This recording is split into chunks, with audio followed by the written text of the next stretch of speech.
Hello नमस्ते नमस्कार साथीहरु तपाईलाई स्वागत छ हाम्रो नेपाल टिच पाठशालामा। आज यस भिडियोमा हामी कुरा गर्नेछौँ तपाई चाहिँ मेरो शेयर अनि डिमेट एकाउन्टलाई कसरी रिन्यू गर्न सकिन्छ त्यसको बारेमा कुरा गर्नेछौँ। त्यसको लागि सर्वप्रथम चाहिँ मेरो शेयर वा चाहिँ क्रोममा गएर सर्च गर्नु होला मेरो शेयर।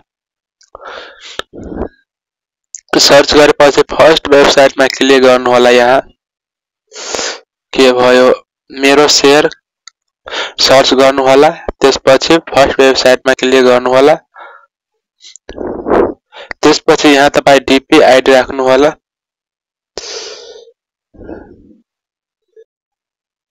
त्यसपछि युजर अनि पासवर्ड यहाँ राख्नु होला। त्यसपछि तपाई माई डिटेलमा क्लिक गर्नु होला। माई डिटेल हैन यहाँ तपाई यसरी गर्नु होला अनि यसमा चाहिँ क्लिक गर्नु होला। यहाँ क्लिक गर्नु होला। यहाँ तपाई मेरो शेयर प्रोफाइल यहाँ क्लिक गरिदिनु होला। त्यसपछि तपाई तल जानु होला। यहाँ तपाईहरु हेर्न सक्नुहुन्छ रिन्यू योर अकाउन्ट। यहाँ रिन्यू अकाउन्टमा चाहिँ क्लिक गर्नु होला। क्लिक यहाँ हेर्न सक्नुहुन्छ तपाई ई सेवा खल्ती आईएमई पे ओर कनेक्ट आईपीएस द्वारा तपाई पेमेन्ट गर्न सक्नुहुन्छ रिन्यू अकाउन्टको। यहाँ ई सेवा म चुज गरे।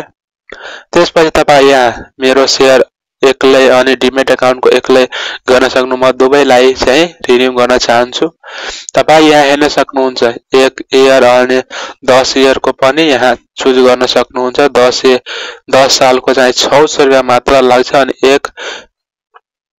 एक सालको चाहिँ 150 रुपैयाँ लाग्छ। यसरी तपाईहरु यहाँ हेर्न सक्नुहुन्छ। यहाँ तपाईहरु क्लिक गर्नु 5 साल वा 6 सालको यहाँ हेर्न सक्नुहुन्छ 400 रुपैयाँ लाग्छ।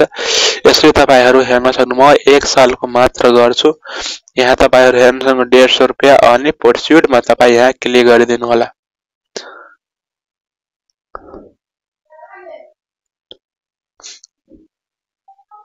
क्लिक गरिसकेपछि यहाँ तपाईहरु ई सेवा चाहिँ आईडी राख्नु होला। तपाईको यहाँ नम्बर ई सेवाको नम्बर राखिदिनु होला। त्यसपछि यहाँ तपाईहरु पिन राख्नु होला। ई सेवाको चाहिँ 4 डिजिट को यहाँ पिन राखिदिनु होला।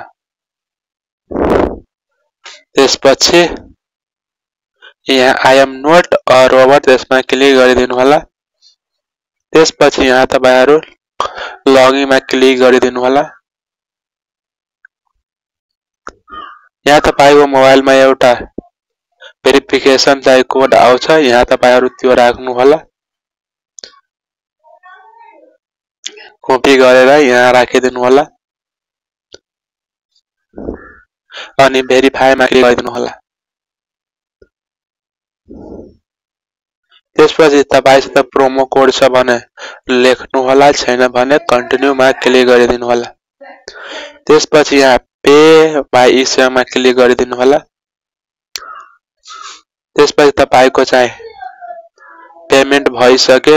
यहाँ तपाई पुरै डिटेल तपाई आफ्नो हेर्न सक्नुहुन्छ। यसलाई यहाँ डाउनलोड पनि गर्न सक्नुहुन्छ। डाउनलोड पीडीएफ को रूपमा चाहिँ डाउनलोड गर्न सक्नुहुन्छ। यसलाई डाउनलोड यसरी तपाईहरु गर्न सक्नुहुन्छ। यसरी तपाईहरु मेरो शेयर अनि डिमेट अकाउन्टलाई चाहिँ रिन्यू गर्न सक्नुहुनेछ। तपाई आफ्नो डिटेल हेर्न सक्नुहुनेछ। यो भिडियो तपाईलाई इन्फर्मेटिभ लागेमा भिडियोलाई एक लाइक अनि एक सब्स्क्राइब गर्न नबिर्सिदिनु होला। हस्, थ्यांक यू।